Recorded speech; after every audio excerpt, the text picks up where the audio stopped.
This episode of the Finding Strength podcast is freaking great. It is awesome. It's great. We have our good friend Kevin Thacker on the show, talks about his recovery journey. Yeah, from severe heroin addiction, drug addiction, alcohol stuff, all the way up until now. He's a business owner and he lives this awesome life. Got relapse, you got drama, intrigue. There's a lot in this episode that's definitely worth checking out. Yeah, I get in a soapbox. You ready for that, people? Soapbox. Surprise, good, Matt gets passionate. Yeah, weird. I know. No, it was good. It was good. You good. know? Yeah. Well, we hope you guys enjoy it. And while we're here, don't forget to leave us a 5-star review on Spotify, Apple, wherever you get your podcast stuff. Follow us on Facebook, Instagram, TikTok. Don't forget about YouTube. Email, website. I'm just kidding. We're not giving all that out. Just kidding. You can find us though. Yeah. Yep. Thanks for listening, watching. Enjoy.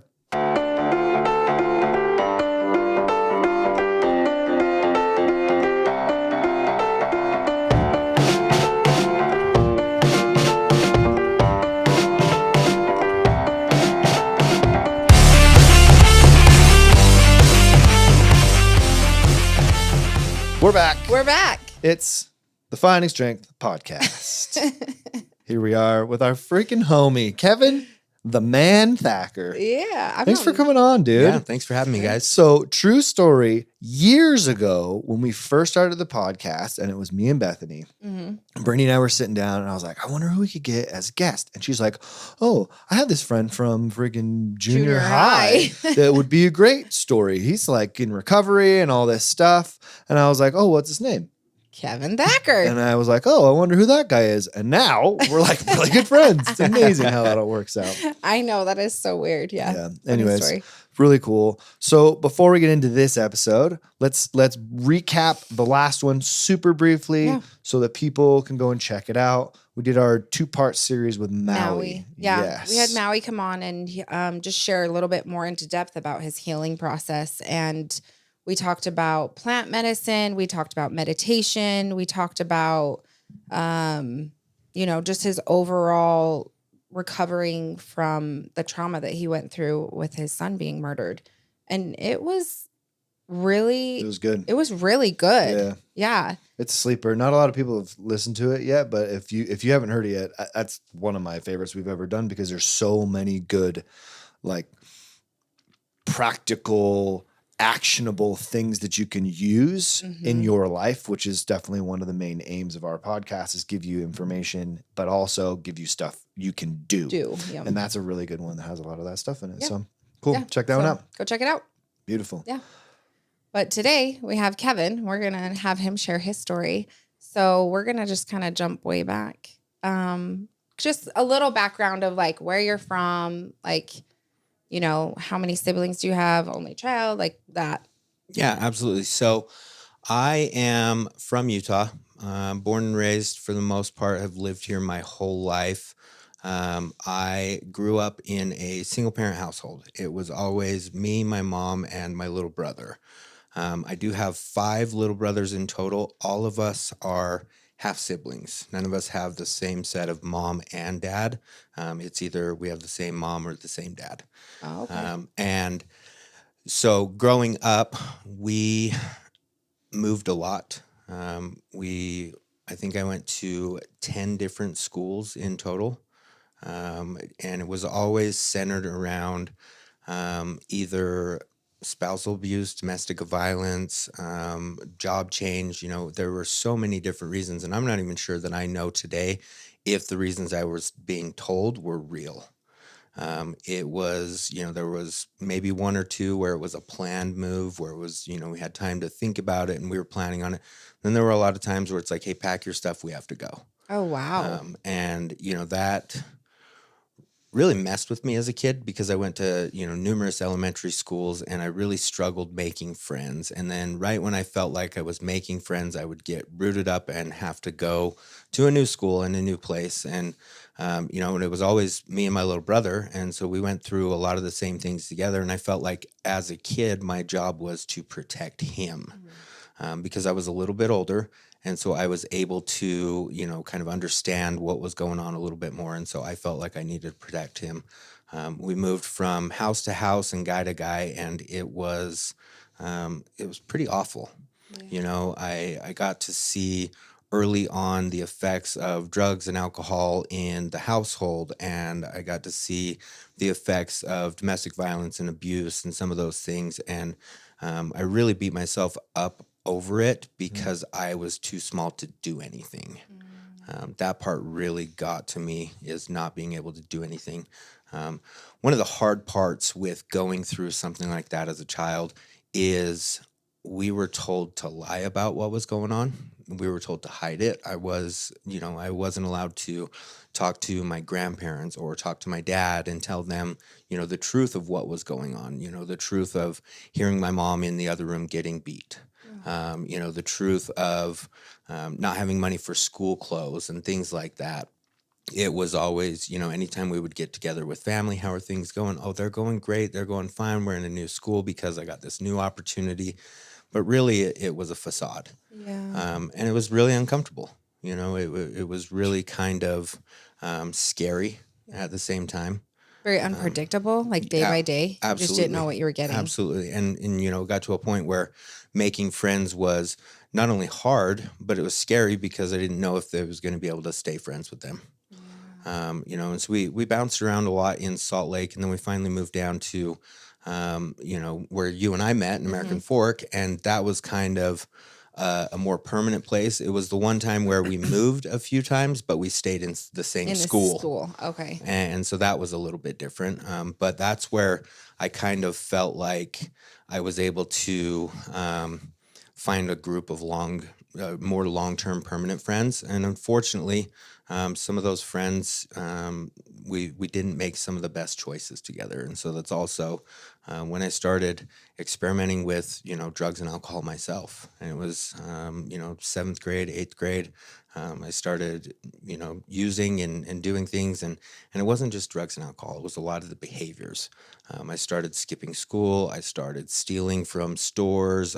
We would go out at night and vandalize and do anything we could to just live a little bit reckless. And I look back now and I'm like, man, what was I thinking?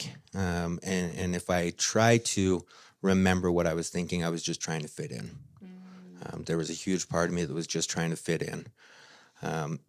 When I was about 15, my little brother was 13. My mom went to jail the first time.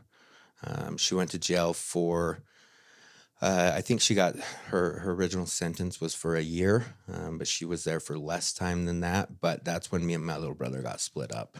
Oh, man. So he went to live with his dad out of state, and I stayed here and went to live with my dad and grandparents, and I kind of bounced back and forth. It was a little hard for me to find somewhere stable because I wasn't stable. Yeah. I was getting into trouble. I was kind of a tough kid at that point. How was your experience when you would go with your dad? What was that like? My dad struggled with his own stuff at the time. He had just gone through, he lived in California for most of my childhood life, and he remarried out there and had another son, and his wife out there went to prison a couple of times. She went to prison, got deported, came back over, went back to prison, and one of my little brothers was actually born in a California prison, and he was born and handed to my dad. Wow. And so my dad was tasked with raising this baby from birth almost by himself, very little support out there. And so when he finally did move back to Utah, he had this very young child who he was trying to raise. He was also, a construction laborer, a drywall guy. And so, financially, he struggled a little bit. And his story is actually one that I draw a lot of inspiration from because, he struggled for a number of years and then there was a point where he kind of said enough's enough, and he went back to school. He got a degree. He re-enlisted in the Army, and he's pretty successful now. He does pretty well, and he's a great guy. That's cool. He did the best he could. I think, not to bash on my mom, because I do believe my mom also did the best she could with what she had and what she was taught and what she knew. But my dad really just chose to buckle down and make something for himself, and in turn kind of helped establish a foundation for my younger brother. Have you always felt that way about your mom? No, that goes back and forth. I think early on, I really blamed my mom for a lot of stuff. Naturally, right? Going through school, I blamed her. When I would go over to a friend's house and they, lived in what I would consider a little bit more of a normal world, I would blame my mom, and I was very angry at my mom. And then I went through 10 or so years where I was heavily using and my mom was heavily using, and she was the one that was getting me out of trouble and helping me get out of consequences, whether they're jail consequences and things like that. She was helping me, enabling me with all of those things, where it was like, I would blame the world for what, me and my mom were going through. And then, at the age of 28, and I'm 38 now, but at the age of 28, when I first got clean and got into recovery, one of the hardest things that I had to do was put space between my mom and myself. And it was because, I was trying to live a different way, and she was still very much in that world. Yeah. You brought up a really interesting kind of concept. There's this idea of what's called a locus. It sounds like locust, but it's locus of control. And one of the things that we see in healthy people, people who, don't necessarily have severe mental health problems or overcome severe mental health problems or get into recovery and stay in recovery, is they have a locus of control that is internal, meaning that I have this belief that I have the focal point of control within me. And so I am responsible for my life. What many, many people end up doing is they have this external locus of control where they put the onus, the responsibility for their life situation on external factors, moms, dads, poverty, whatever, and through no fault of anybody's own, right? Like that's a natural thing to do, is to look outside of me and go like, well, I'm in this situation because of them, because of this, because of that. However, that mentality is almost like this choice thing that we have. And one of the things that I love about you, man, is your internal locus of control is something that you have developed over time. That's not something that was taught to you or that you learned as a young child. It's something that you were able to develop and begin to understand and apply to your own life. So I'm curious, like, what was it that you did, or what are things that have helped you to realize that your locus of control is internal? I think that was a really slow process for me. It was very gradual. It wasn't, a flashy, eye-opening experience or anything like that. I moved into a house with 8 other guys who were all in recovery. And that was the first time that I was surrounded by accountable people. I had never been... How old are you at this time? 28 as well. 28. Yep. So your recovery journey started how old? When I was 28. Yeah. So it started at 28, but before that you were running and gunning and drugging and doing all this. The age of 13 to 28, I was in and out of jail. I was using the entire time. I was the type of person that was using in jail. What's your drug of choice? Heroin, opiates. Okay. But I have at any point used any drug under the sun. Mm-hmm.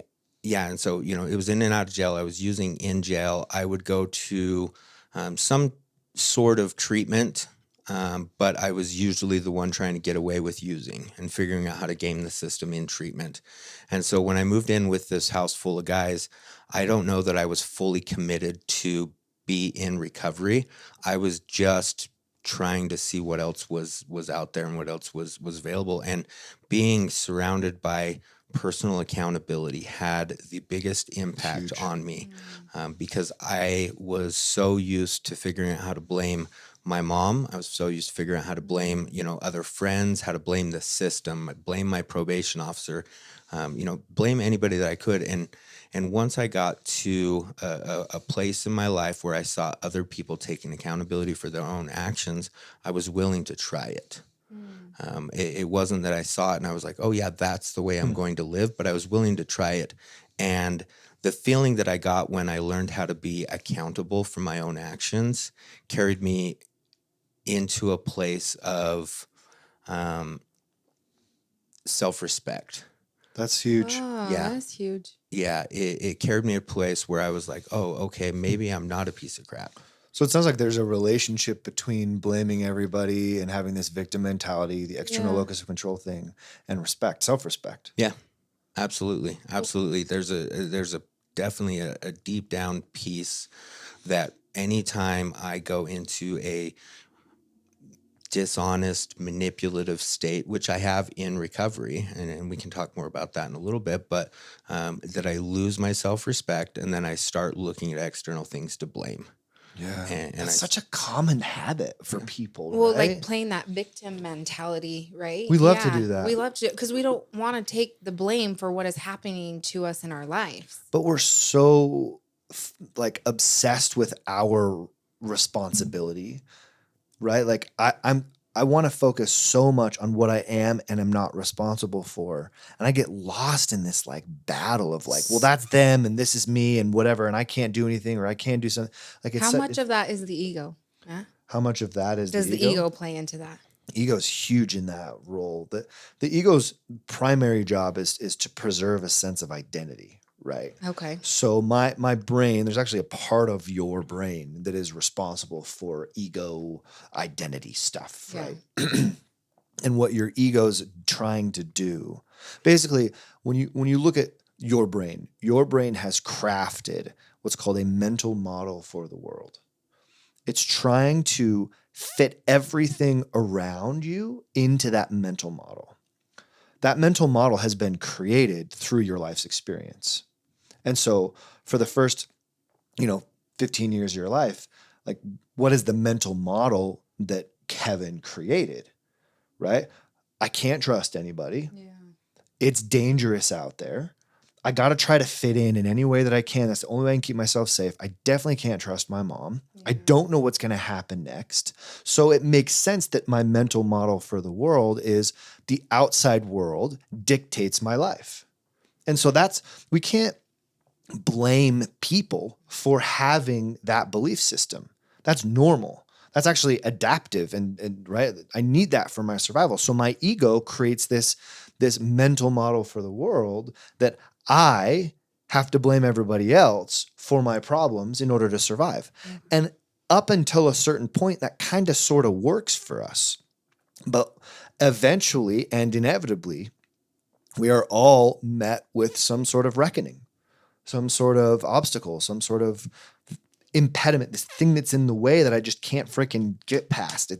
And that is this kind of self-evaluative identity crisis thing that every human being has to go through.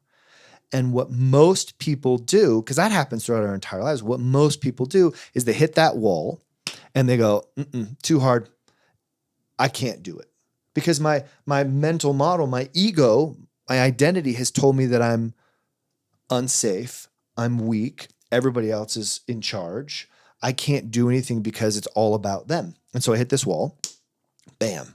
And then I turn around and I go back the other way. Instead of pushing through and on the other side, where I get to learn the truth about who I am as a human being, that I'm more powerful than I ever imagined, that I'm extremely capable, that I'm good inherently, and that my role here on this earth isn't to survive, it's to help, it's to give back. And that I mean, right, that's what's happened throughout the journey. Oh, absolutely. But for some of us, it takes a really freaking long ass time to figure that out because we hit a lot of walls. But also, especially for you, man, the mental model of everybody else is in charge and I'm powerless and all this stuff is so deeply ingrained because it most likely goes all the way back into infancy, maybe even in utero, right? Because and that's something that's really, really,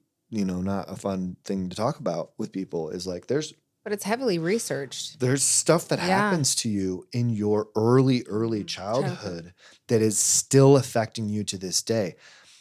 That's unanimously true for every human being. In fact, your brain as a young child for the first 2 to 3 years of your life, every single hour, your brain grows about 20,000 neurons.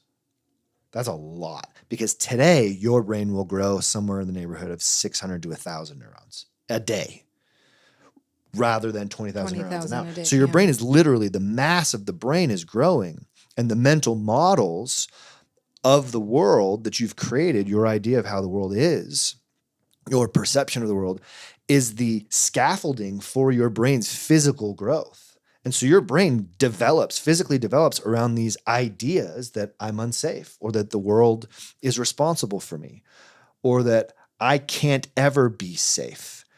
And that is that's the nature of childhood trauma. And that's why we end up in these situations where we're looking for stuff outside of us to control how we feel inside. That's addiction.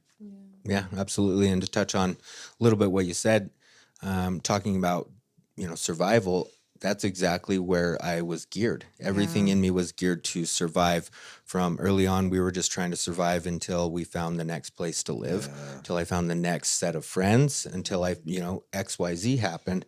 And something happened when, in that age of 28 realm, where I went from not needing to survive anymore. And then I was trying to live. And I spent a few years just trying to figure out how to live, knowing that I didn't need to just survive, knowing that I wasn't going to go to jail at any given moment because I didn't have anything open and pending, and I wasn't committing any new crimes, knowing that I wasn't going to lose everything I owned because of something to do with drugs, knowing that I wasn't going to, sell everything that I owned for drugs. And then I learned how to live. I learned how to I had to learn how to show up for a job every single day. And that was part of personal accountability. It's huge. I saw other guys doing it. And so I was able to model that. And then I gained some self-respect for being able to accomplish those things. And then went from showing up at a job to accepting promotions and getting promoted in jobs and feeling some form of responsibility. And then I gained some more self-respect. And at some point, functioning in a somewhat normal way became natural, and then it turned to thriving. How do I figure out how to thrive? Because what I wanted for myself was something that I didn't ever even think was possible growing up and seeing the way other people lived. It was always those people get to live like that. Other people get to live like that. I don't get to live like that. And once the mindset shifted to how do I thrive? How do I do well? And both on an internal and external level. Externally was more of the easier ones to accomplish. How do I get a better job? How do I, fix and repair credit? How do I manage a budget? How do I, find and do all these things that I've wanted to do? Travel, passports, things like that. Internally, it was a little bit more of a difficult journey. For me, the internal stuff is how do I go to sleep at night? How do I shut off my brain from all of the self-doubt and self-critical thoughts that I have every single night when my head hits the pillow? How do I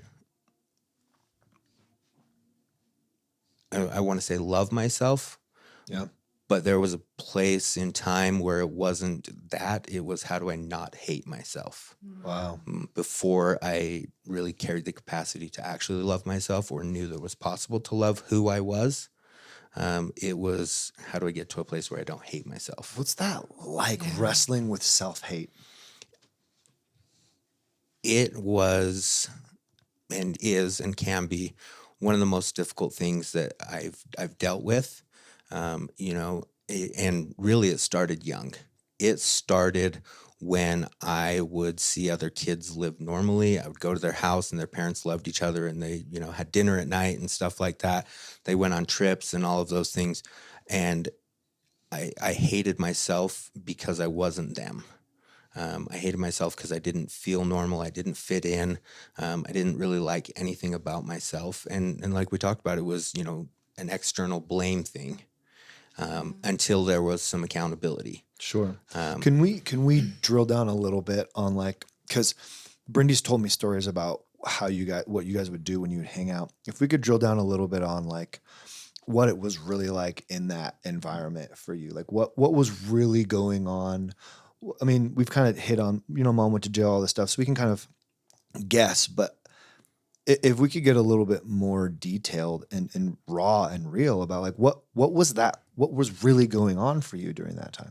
Yeah. So like I said, I started making friends with kids who were not making the best choices. And that attracted other kids who, kind of glamorized that lifestyle a little bit. And so my house was the place that we could all go for that. And so we would go to a pharmacy. We would steal a bunch of over-the-counter medications. We would go back to my house and we would all do them together. My mom and whatever boyfriend at the time would be gone, and I knew where they kept their drugs and alcohol. And so we would take them. We would steal my mom's car at night. And I remember one time I took her car, I got pulled over, the cops called, and they took, my mom and her boyfriend at the time said, oh, well, he was just going to the gas station. They came and picked me up, got me out of trouble. Mm-hmm. Covered for you. Covered for me. Yeah. Exactly. And so I saw, my mom threw a party one time and told me that I needed to sleep at a friend's house. And so I slept at my friend's house and we snuck over there. And I saw, maybe 50 people out in the backyard. I saw a huge fight break out. I saw a gun get pulled. It was just chaotic. Yeah. I remember coming over one time and, because me and Kylie, we would rollerblade to your house. And we came over one time and I think it was just you and your mom were home and your mom was on the couch and she just had used. And we would sit there and just hang out with her and talk to her. But after you sharing all this stuff and your internal stuff and being friends with you, it's so weird because as kids, right, we don't really see what's outside our own little world. And so I never saw you that way. I never saw you as this poor kid who's, growing up in this household and stuff like that. And until I remember we came over and your mom just got done using and she was slouching and all this stuff. And she was nodding out. She was what? Yeah. Nodding. Yeah. Nodding out and stuff like that. But it never even changed my perspective of you either though. I always remember you being so funny and so kind. You were the nicest kid. And, but I just my mind, just my world just opened up. It's crazy as us as kids, we only see here, right in front of us. And you were going through all this stuff at 13 that I couldn't even fathom, what it was that you were growing up in until now, how you're sharing it right now. I'm just whoa, you were dealing with so much and you saw way more than any child that I feel I know now. It just what. So when you would go to other people's houses and see how things function, what were your thought processes about your mom and stuff when you would go home? Well, and that's where a lot of the hate from my mom started. Okay. It was, the internal kind of track that would play is why can't we live like this? And it's your fault. Okay. Why can't, we have a normal life, go on vacations? There was years where I couldn't play sports that I wanted to because we couldn't afford to sign up. Or there was years where I signed up for baseball and I had a friend's mom sign me up and I didn't tell my mom that I was playing because she would show up to my games drunk, and it was very embarrassing. And, all of those things really built up a huge resentment, dislike, just a lot of ill feelings towards my mom and the way that I was raised. And did you and do you not remember a time where it wasn't like that? Has this all since you were a little kid, you just remember this is just how it was? Like your life was just like this from very young age. Yep. Like that was it. So when did you start recognizing that this is not normal?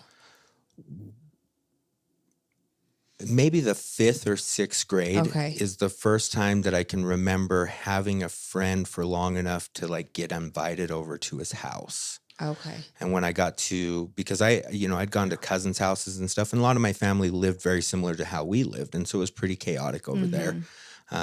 But yeah, 5th or 6th grade, I remember having some friends that I would go over their house after school and hang out. And that's really when it the veil was pulled back to oh, there's a different way to live life. I thought that was just on television. So this is something that needs to be highlighted. So many human beings on this planet for the first decade, 10 years, 20 years of their lives, have no idea other than what they experience. If you grew up on the south side of Chicago, it makes sense. And you never leave, the entire world is the south side of Chicago. Yeah. That's just the way your brain has to process your experience.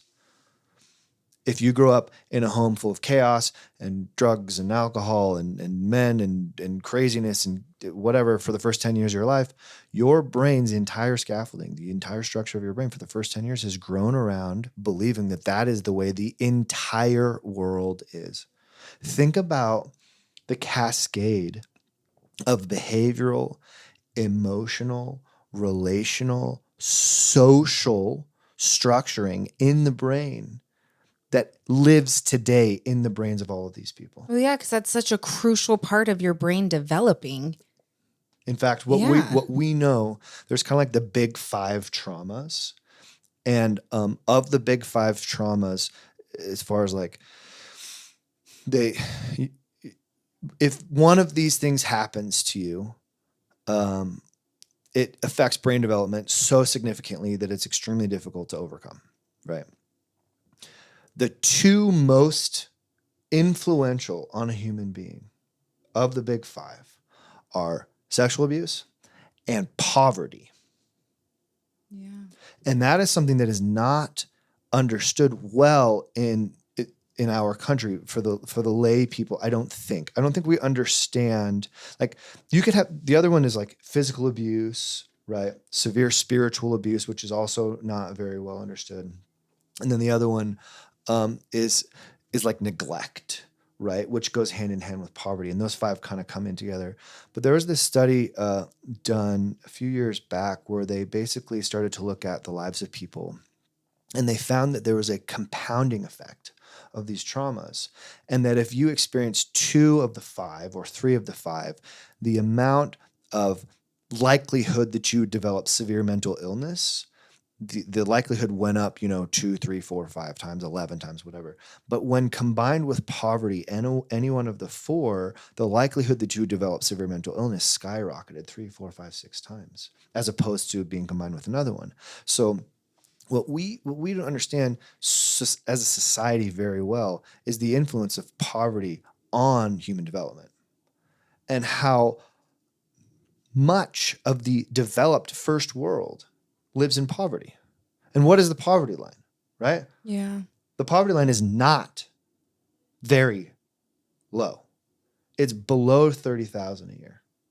That's impoverished. Now it's probably higher than that because of the current state of our economy, right? So I know people, and I'm going to get on a little bit of a political rant here. Sorry, you're going to have to deal with it. I know people get really butthurt and bent out of shape when you're getting things leveraged and you're having to pay tax and this and that and the other. Our government is not very efficient at providing the services that are needed to help people who are impoverished, right? That's a huge problem. However, what we know is that the resources and kind of like supplementation that these persons who grow up in poverty need are very expensive, are costly, are resource intensive. And it requires us as human beings to be generous in our understanding, but we can't do that without the knowledge. We can't do that without people like Kevin coming on here and be like, listen, this was my life when I was freaking dead. It sucked.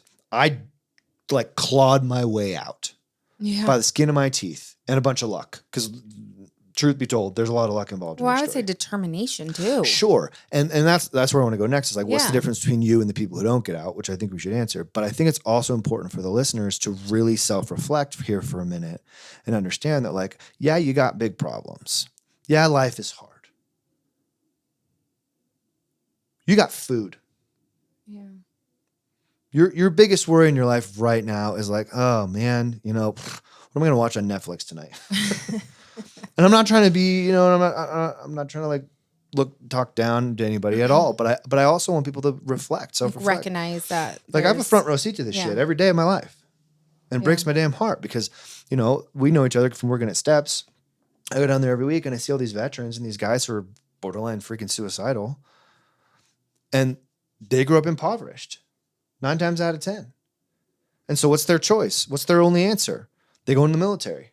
And then they get out of the military and what does the VA do? Well, here's a couple benefits. Good luck.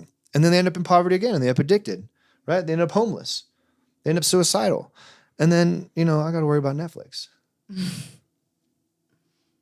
I just think we can do better. I really do. I think we can do better as human beings. I think we can be more generous. I think we can be more understanding.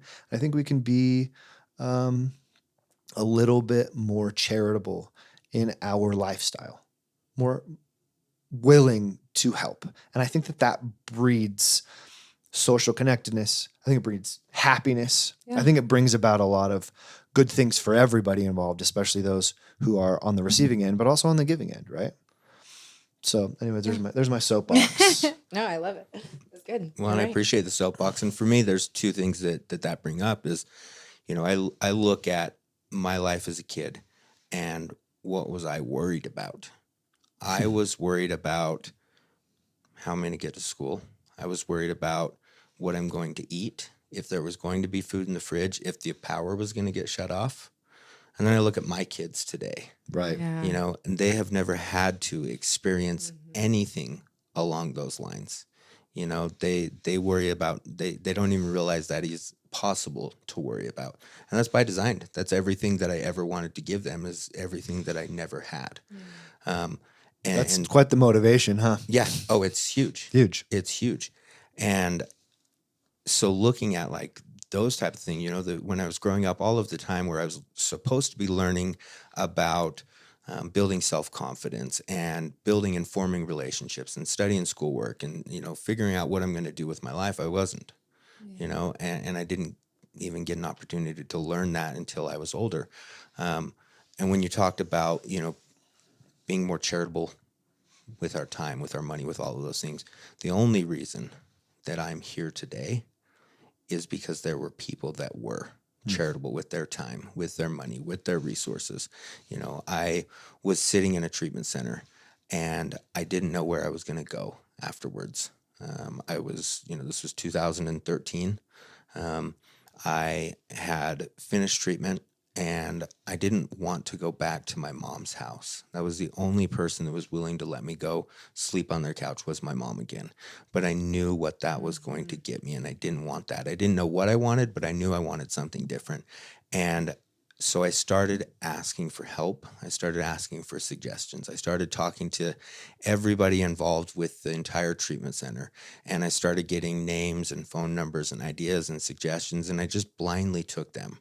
I just blindly started making calls to people that I didn't know. I didn't even know what, I didn't even know what I was calling for. I was just given a name and a phone number. And I called this guy, and I'll never forget this guy.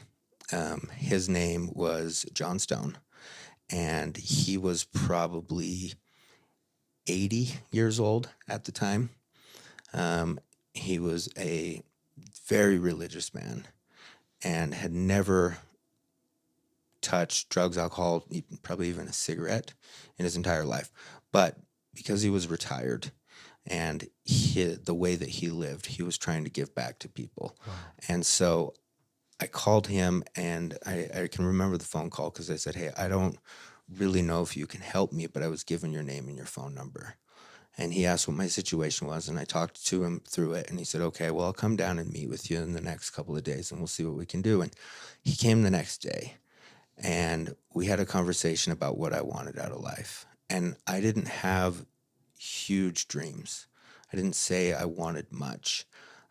The extent of what I wanted out of life was just to be okay, was just to not have to go back to the hell that I was living in, that I'd created, that I had, organized and facilitated and, really brought on myself through a lot of my choices through my adult years. And I remember just telling him that I just wanted something different, that I just wanted to be okay, that I just wanted to figure out how to live life without drugs. And he said, I appreciate your honesty. I have 3 guys that are in front of you for a spot in our house, but because of the conversation that we just had, I'm going to take you. And then I told him I didn't have any money. And he said, I don't care. No. He says, I don't care. I believe in you. And I believe that if I give you a chance, you'll figure it out. And he gave me that chance. And it wasn't even like, okay, here's the plan. He said, are you ready to go today? Oh, And I said, sure. And he told me to go get my stuff.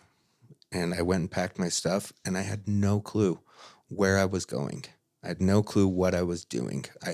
All I knew is that he had, he organized and ran a sober living home. And I didn't know what sober living was. This was 10 years ago. I hadn't, done a lot in treatment, and so I hadn't really heard about this. And I packed my stuff, and he walked me into this house, introduced me to a guy, and said, hey, this is your house manager. He's going to tell you what to do. Wow. What courage, Kevin. Kevin's a badass, man. It's weird because it didn't feel like courage at the time. Felt like desperation, right? It felt like desperation. But I think the line between desperation and courage is real thin. Yeah. Because you could have gone back to doing what you did before. Could have went and slept on your mom's couch. Absolutely. But you had to dig deep and choose to go into the unknown. I mean, that's terrifying, and that's what courage is. Yep. And that was, and that was where I moved into that house where I got to see people being accountable. And I got to see men in recovery. And that was huge for me because none of my friends had ever gotten clean before. They died or they went to prison. I was say we lost a lot of friends. Mm-hmm. A lot. Yep. And we continue to lose them. Yeah. They die and they go to prison. Mm-hmm. And I assumed that one of those 2 outcomes was my path until this kind of catalyst. And it was the first time that I saw hope and the first time that I saw possibility. And it was the first time that I saw people being charitable. And it was other guys saying, hey, do you want to go do this? Do you want to go do this? Oh, you need a job? They're hiring. This guy works there, and you could ride with him. And it was all these things. And not only did I get to accept that help, but at some point I got to turn around and offer the same things. Amazing. That's what's so awesome about service, though, and people being charitable is not only are you helping someone, but then it shows that person, I can do the same thing. Like when you get to a place where you can do it, like you do.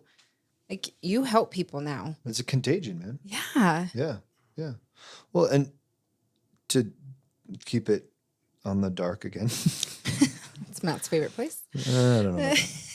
But sobering, no pun intended, reality is that in 2021, for the first time in history, we had 6-figure overdose deaths. So as much as we're like, recovery's awesome, people are getting better, more people are dying than ever from overdose. And significantly disproportionately, those are people in poverty.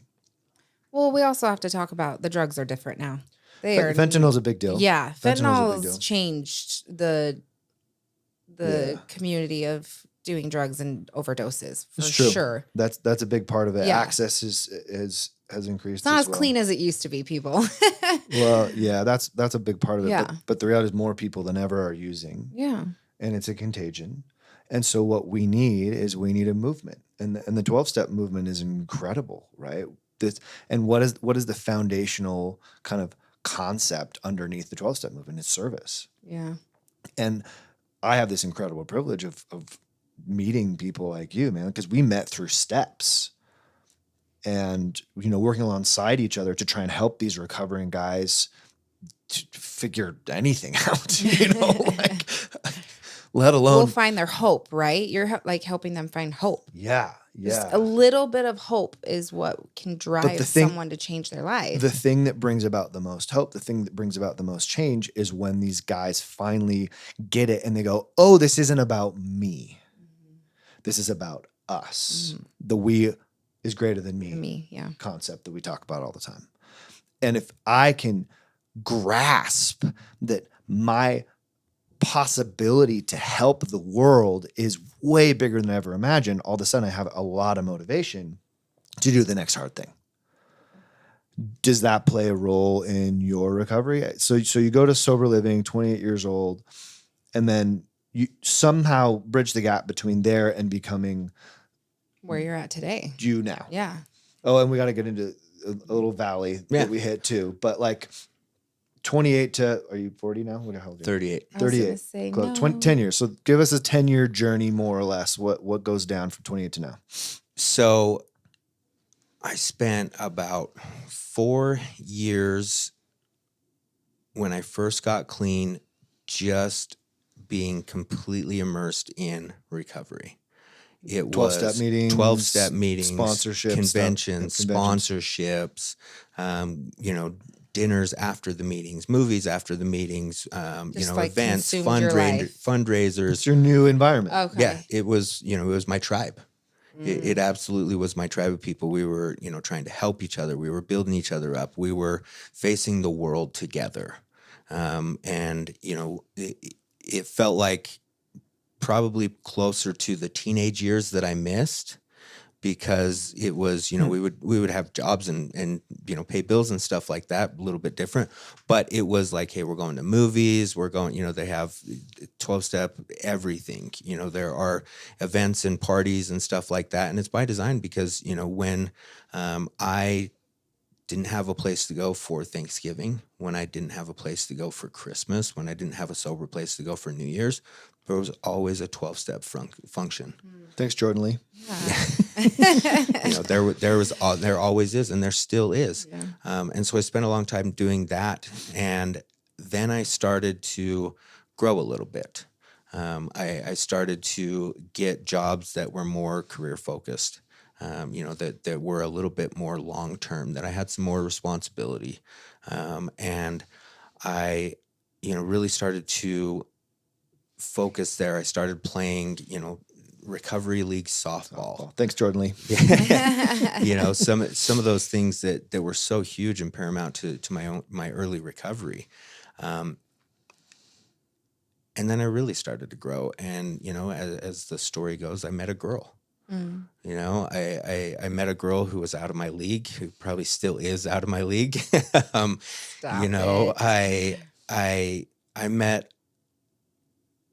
I met someone that I connected with on a level that I didn't know was possible. And we have one common goal, and it's what I touched on earlier. It's to give and provide our kids with a life that we didn't get, we didn't ever dream of, and to make things as good for them as possible. Who is this spectacular human being you speak of? So her name's Michelle. The one and only. The one and only. We've been together for about 6 years now. We got engaged a few years ago, and we are probably going to get married at some point this year. We're still figuring out details. It's not going to be like some big extravagant, like even normal wedding. So no open bar? No, it will be on a beach in some other country with just our kids. That's for you. Rad. Yep. Yeah. I love that. And it will, it's just going to be, it's not, we're not shooting for a traditional wedding. We just want to have a ceremony that shows our kids that, hey, we are committed to each other forever. That's beautiful. So real quick, I'm interjecting because a lot of people listening to this podcast are Deer Hollow alumni. Okay. This is the one and only Michelle. That one. So Michelle, I know Michelle through Deer Hollow, and Michelle is like admissions guru extraordinaire person. Like if I am in a pinch and I'm like, what do I do with this person? I call Michelle.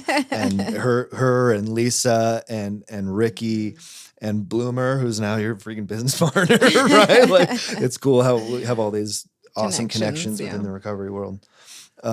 That they help me out all the time. And that's, you guys are like this power couple. It's freaking sweet, man. I love it. But yeah, that's Michelle. So those of you who know Michelle, that's her. He was able to freaking, I don't know how that happened. Me neither. Good for you, dude. But no. You got something in there, buddy, that people want to be a part of. You're a little catch too. that Kevin sauce, man. We like that. I'll take it. Yeah, I'll take it. Well, and talking about how great it was, now's as good a time as ever to touch on, like, I almost lost it. Yeah. I almost lost all of it. About 4 years ago, somewhere in there, 4 to 5 years ago, I went to a doctor for a regular checkup. He ran my blood work, and one of the things that he told me is your testosterone's a little bit low. And he recommended, prescribing getting on TRT. And I went and talked to her about it, and she was a little hesitant about. Why would she be hesitant for you to get on test? One, because it involves a needle. Okay. And I have a long history with needles. Okay. 2, it's a medication that changes your hormones, and it can, play havoc. And so we talked through it, and she wasn't super comfortable with it, but she told me, you should talk to your sponsor about it. And see what he says. And I said, okay. And so I talked to my sponsor about it, and his answer was, I have other guys who are on it, and it's done great things for them. The one recommendation I would tell you is to get it prescribed in a form that's not a needle. Oh, okay. And so his hesitancy was very similar to hers. And so I lied to both of them and told them I wasn't going to get on it. Now, did that scare you when you did that lie? Did you like stop and think about it? Or was it just something you just like did it and didn't even go back and think about it? I did it and then went back and thought about it afterwards and had already committed to it. So it was too late. It was like, okay, I already committed. Definitely wasn't too late. Okay. I think I had too much fear. Okay. And, I mean, this was fear of like losing everything. Fear of losing everything. Fear of getting caught. Fear of being honest. Okay. And it was also, there was something inside of me when that first big lie happened that really kind of triggered a state of, back to when I was in full addiction. There was the lying and the manipulating, like that feeling. Part woke up. Yeah, absolutely. Absolutely. One of those parts woke up. And it really started me down a path that I couldn't have predicted, ended up as bad as it did. And so it started with being on testosterone. And then it went to, the way that I'm wired is if I'm prescribed X amount, then a little bit more is probably a little bit better. And that just builds. And it got to a point where the doctor was prescribing me more and more because I know what to say to a doctor when my goal is to get more. It isn't to be honest and take a good evaluation and see what's best. It's that the only goal was to get part more. Coming up again, right? Yeah. That part's goal is to get more. Yes. Yeah. Right. And that's an important distinction that I want to make too, because there's this idea, and you even kind of said it, that like, that's just the way I am. I disagree with that. I don't think that that's the way you or anybody just inherently is. I think that's a survival mechanism that developed in you and in many of us as children that we needed to have in order to survive the environment they grew up in. That's that mental model thing. That's that ego thing. And we wrestle with this constantly in our lives. That's normal, right? Like this battle of me versus my ego, so it would seem, right, is the ego wants me to appear a certain way and act a certain way and think a certain way and do a certain thing because it thinks that if I don't do that, bad things are going to happen. So part of that can be, well, according to me, ego, we have one little taste. We have to go off to the races. our job is to question that and say, maybe not. Maybe that's not true. Maybe one lie doesn't need to lead to 1,000. Maybe it's just normal to lie sometimes. And actually, I can tell people and trust people that love me to accept me even though I lie. But because of that deeply ingrained mental model from childhood, that is very difficult for a lot of us, myself included, right? I want to hide. I don't want people to know the truth. I want to keep the facade up. Because if I'm exposed, external world, right? If I'm exposed, the external world is going to reject me. So I have to make sure that I hold it in tight. Does that sound familiar at all? Yeah, that's exactly it. Absolutely. And so, a little turned into more. Yep. And that turned into experimenting with other, steroids and things that I was ordering off the internet and hiding them and doing them, completely alone, completely isolated. Which is just like same habit process as the old using Exactly. stuff. Different format, but similar behaviors. Yep. So did people start seeing a behavior change in you, or was it more so you coming and being like, okay, I need some help? Oh, it was definitely a behavior change. Okay. It got to a point where using, steroids and other things that I was doing to mess with my hormones was giving me horrible side effects and the inability to kind of function. And so I went to back to drug use. So what are some of those side effects that led you to using? The inability to sleep through the night, the, sweating through my sheets, angry, ornery, and just all around emotionally unstable. I got to a point where I felt, semi-suicidal. I got to a point where I couldn't stand to look at myself in the mirror. I couldn't stand who I was. And so, Michelle had asked me numerous times for, this went on for a while, it was probably a year and a half of using, testosterone, steroids, and then 5 to 6 months of using, drugs from the gas station. Ultimately is what it was. That was the thing that I could justify in my mind is they sell them at a gas station. They're legal. It's not as bad, whatever it was. It was justification. What drugs are you getting from a gas station? So they have, it's basically THC, but it's changed somehow to make it legal in Utah and Kratom. Kratom. Yep. And Kratom. Big one. Yep. And those were the two things. Constantly. Dude, that's crazy. And they sell it at a gas station? Dude, Kratom's gnarly, man. People, and there's like all sorts of push for people to legalize it in across the nation, but it's only in some states or whatever. But that stuff. Yeah, it's rough. It's a powerful. Equally substance. as strong as almost any drug I've ever tried. Yeah, it's opiotic. It hits that opioid system pretty good. Yep. Come on, America. And so Take this stuff off your shelf. Yeah. And so Michelle had asked me a few times, like, what's going on with you? You don't seem okay. And I would lie and tell her it's, my mental health suffering, my mental health struggling. And so I would go to doctor and get put on, antidepressants and things like that, trying to fix something that wasn't broken. It was, something else was completely going on. Mm-hmm. And then one day after one of those conversations of her asking me like, hey, what's going on? You don't seem okay. You're not okay. And I'm sure there were, just alarm bells going off everywhere because I wasn't okay. I was using, I was living a lie. I was doing everything that I didn't ever want to do in a life that I always dreamed I wanted. And so I just told her finally, like, yes, I'm using, and that's it. Like, that's about all I could get out was I'm using. And that was probably the single hardest conversation I've ever had in my life. Only imagine, because you've got it all, seemingly, right? I mean, almost poetic the way you put that, right? I have the life I've always wanted while I'm doing this stuff that I don't want to do, and there's this battle within of like, if I come clean, is it gonna go away? Am I gonna lose it? And so we continue to hide.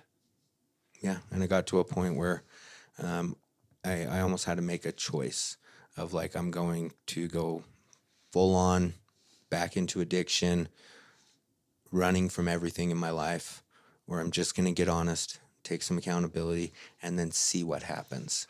What led you to choosing get honest and see what happens? I don't know. But we'll think about it.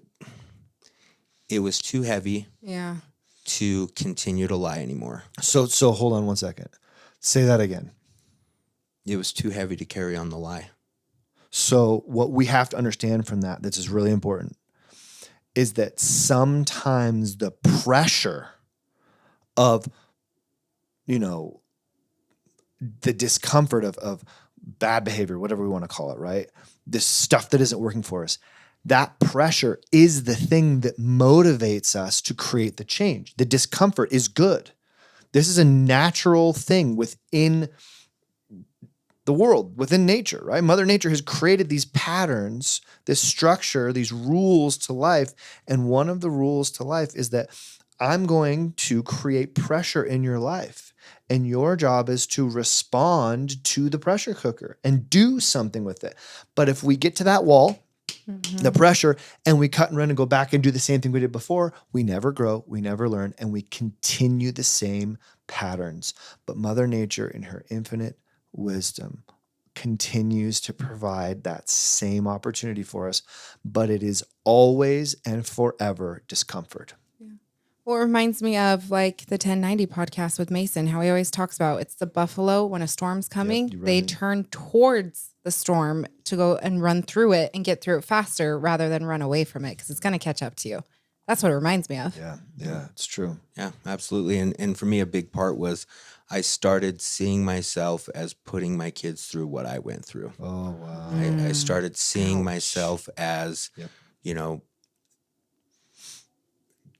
dragging my kids into a life that I didn't ever want them to be a part of. And so whether or not it was going to be, whether or not I was going to lose everything, like I had to just finally say something. And it was the pressure.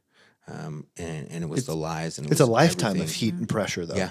Because you look at your kids and you go, I remember what that was like. I remember how uncomfortable that was. I remember that pressure cooker of childhood and I don't want that for them. And so I'm going to make this hard decision. That's man, people, if you can just understand, I should say we, because I'm included in this, right?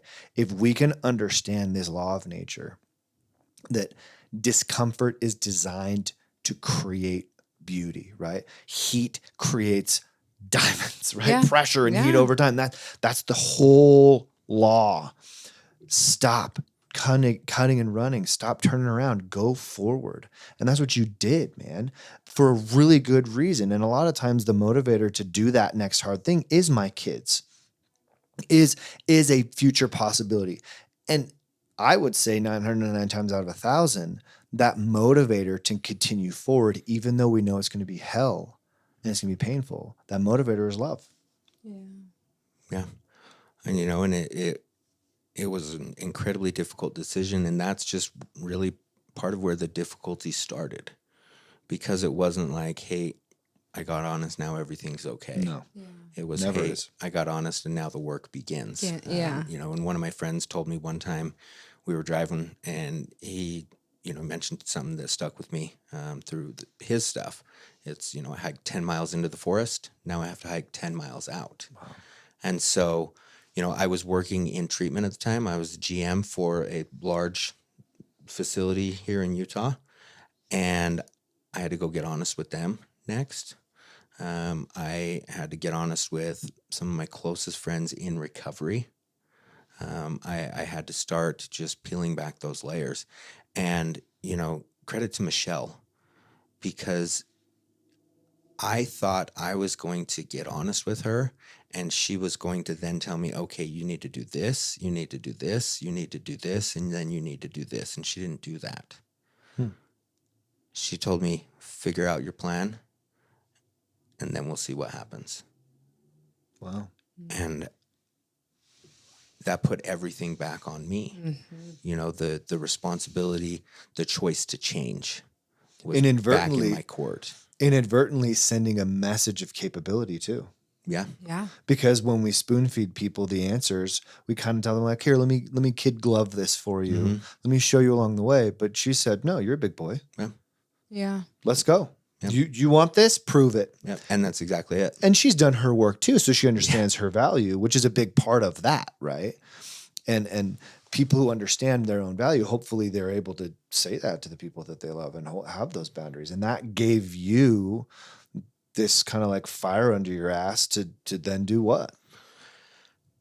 I started looking into going back to treatment. I knew from all of my past and previous experiences that I don't have a good track record of stopping using anything on my own when left in the same environment. I know that I need to take some form of reset or, break, split gap from where I'm currently at. And going back to treatment was the best option for me. And I had to swallow some pride because, like I said, I was working in treatment, and so I knew every employee of every treatment center, or at least a few employees at every treatment center in Utah. And to start looking into where I'm going to go, I had to, swallow some pride. And I talked to Michelle about some of my ideas, and she threw out an idea of her own of a place that we thought would be good. And I reached out to their admissions director. I had a lot of shame. He didn't know I was using. I remember texting him and just saying, hey, can I send you an insurance card and you tell me if you take it, and I'll explain later and not tell anybody? And he said, yeah. Damn. And so I sent him the picture of my insurance card. Bro. And what was that like, dude? It was, it was a very quick moment where it was incredibly scary. Yeah. I sent the picture, and within seconds of sending that, the text that came back said, anything you need, the answer is yes. Oh. That's this community. Yep. Yeah. That is, I get emotional because that is what we are about. That is this community. We don't care. We get it. Yeah. Like this is hard, man. Life is hard. Life is brutal. It freaking rapes you on repeat, dude. It's horrible. And sometimes we're the ones doing the bad stuff to ourselves, right? Like, but in your case, man, like I can only imagine that moment because I put myself in your shoes very easily because I can imagine myself in this situation and reaching out to a friend like this guy who I know, because I know everybody in the community too. Yeah. And being like, hey, will you read this insurance card? Like thinking like, okay, as long as I don't say it. And then immediately just love, just support and love. And here we are. And, my next step was I went and talked to my boss, and I pulled him aside and I said, hey, I need to talk to you. And we went and sat in his car, and I said, I've been lying. I've been using. This is what I've been doing. And he said, and I was so worried about my job. And he said, none of this matters. You matter. You do whatever you need to do to get right, and we'll support it. And it was another thing where, I had this whole story in my head, like they're going to hate me. They're going to fire me on the spot. They're going to, trash me in the community and do all these things. And the answer that I got was the opposite of that, and so I took a leap and I went to treatment. I went to treatment not knowing if I was going to be able to go back home with her and my kids afterwards, not knowing if I was going to be able to go back to my job. Not knowing any of these things, but knowing that I needed to do something because I couldn't keep going. I couldn't keep doing what I had been doing. And so none of it mattered because I had to make some change. And it was an incredibly difficult, but incredibly rewarding experience. And I got to do so many amazing things that were so far out of my comfort level. And I got to learn so much because when I went to treatment the first time at the age of 28, I went to treatment homeless with a backpack full of clothes, maybe 2 or 3 books and an iPod. And that was all I owned. And I went there, fresh off of shooting heroin. I went there, after burning bridge and being involved in so much like crime and all of that stuff. And so I went there just trying to figure out how to not use. This last time I went to treatment, I went with the mindset of I'm going to figure out how I can be the best version of myself. And I dug in. I did everything that I could. I took advantage of every opportunity that I could.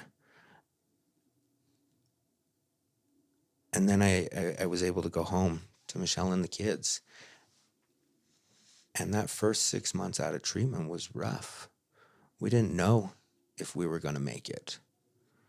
We didn't know what this new version of me looked like, what this new version of us looked like. I left the job that I was at because I wanted to try to figure out something else to do with my life that wasn't treatment related. And I did everything that I could to make it right. Did everything I could to be accountable and open and honest. And there was a point at, between 6 and 9 months after treatment where things started to click again. I started to feel like a better version of my old self, where Michelle and I's relationship, we started to connect again. And as rough as it was going through all of that stuff, the man I am today is better than the guy I was before I started testosterone and steroids and using. And so, whatever the case, I can't go back and fix it or change it, but I can take it as, yeah, that was a rough period of my life, but it has catapulted me into a huge, huge difference of a man, a father, a business owner, all of these things that I didn't know were possible growing up. And I've got a life today where my stresses are still there, but I get to stress about different things. I don't stress because I'm carrying lies and secrets. I don't stress because I'm worried about, any of the things that I ever had to worry about as a kid. I stress now because I'm like, okay, well, how do I make it to, baseball and basketball and softball and do all of these things and still be a business owner? And how do I show up for, my partner as a support and as everything that she needs? And, I stress today, and, it kind of all ties back into what we touched on in the beginning. When I lay my head on my pillow at night, I feel accomplished. I feel like a good guy. I feel like I'm being the type of guy that I wish I had in my life.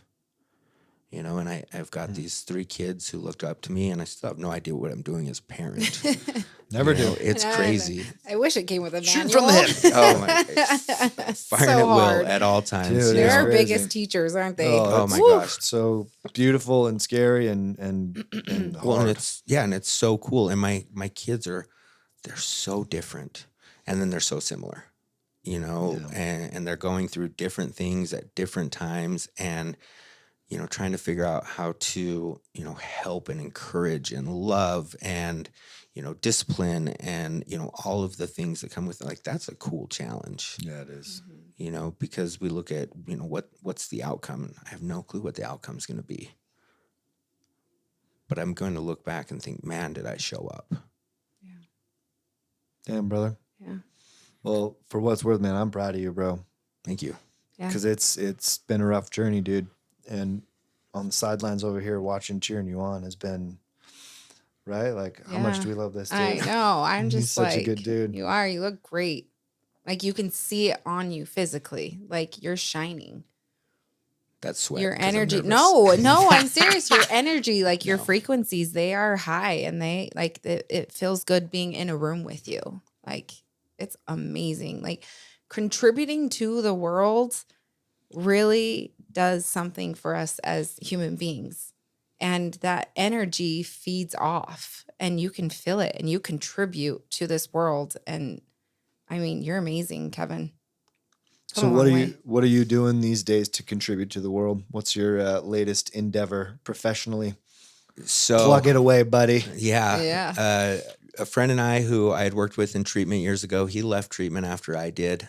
He went to He got his real estate license, and he's a licensed real estate agent. And I remember having a conversation with Michelle not too long ago and kind of talking to her about wanting to do more. And she said, you should. It was all support and encouragement. And I was like, okay, and that little thought turned into a big thought. And I texted one of my friends and said, do you want to start a restoration company with me?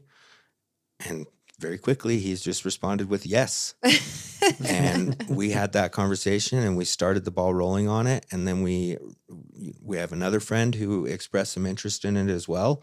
And so we brought him in, and it was just one of those things that started with an idea. We put a little bit of energy and a little bit of effort into it, and it started snowballing and gaining momentum on its own. And it's probably been 4 months now, 5 months. We've had an open and operational restoration company, and we are learning and we are growing and we are figuring things out as we go. And I have so many great people in my life that support it. My old boss, who was my boss at a restoration company, he was one that, when I got clean again this time, I reached out to him as a friend and I said, hey, I'm going to switch careers. And he said, well, we're not looking for somebody, but if you're looking, we would have a conversation. And they gave me an opportunity. And I remember reaching out to him and I said, hey, and I was nervous. And I said, I think I want to start a restoration company. And his response was, you should. Boom. You absolutely People should. are so good. Yeah. And whatever help you need, I'm here. That's awesome. And it wasn't a surface answer because he's been huge.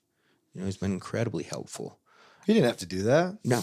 That's the thing we were talking about before, right? Mm-hmm. Handout. Yeah. Don't give a handout. Put your hand out. Yep. Yeah. Absolutely. Right? Offer it. And that's how we work together cohesively, collaboratively, right? He could have been like, no, man, you're going to be my competition. Like, I'm going to ice you out. But he didn't. Yeah. And it probably has helped him, too, on his side of things. Yeah. Well, and I mean, if we want to focus on the probables of why, he's also in recovery. There you go. And that's the mindset. How can I help? Cool. Who can I help? Love that. So what's the name of your restoration company? Utah Restoration Company. Utah Restoration Company. Original. I like it. My For all your restoration needs. So Yes. so what is How it? do people get a hold of you? Yeah, how do they get a hold of you? Specifically, what do you do? So like you have like a flood or something in the house or smoke flood, damage? fire, wind, mold. We do, a little bit of all of it. Our niche and specialty, we probably do more flood and water damage than anything. I think that's just because it happens more. the most, yeah. We also do a lot of mold testing, mold remediation. There's a lot of times where I just walk people through how to do it on their own, where I don't want to take them for, any amount of money because it's a small project and they seem semi-handy and it's something they can tackle. So we've got a website. It's restoringutah.com. I like it.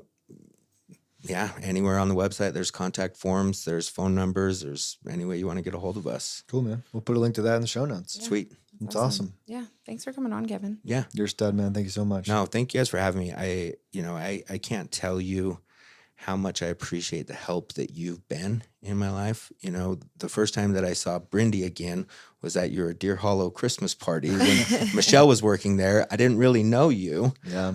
And I saw Brindy and it was really random. And so just the fact that like that, that interaction turned into, what it is now where, you've helped me through so much.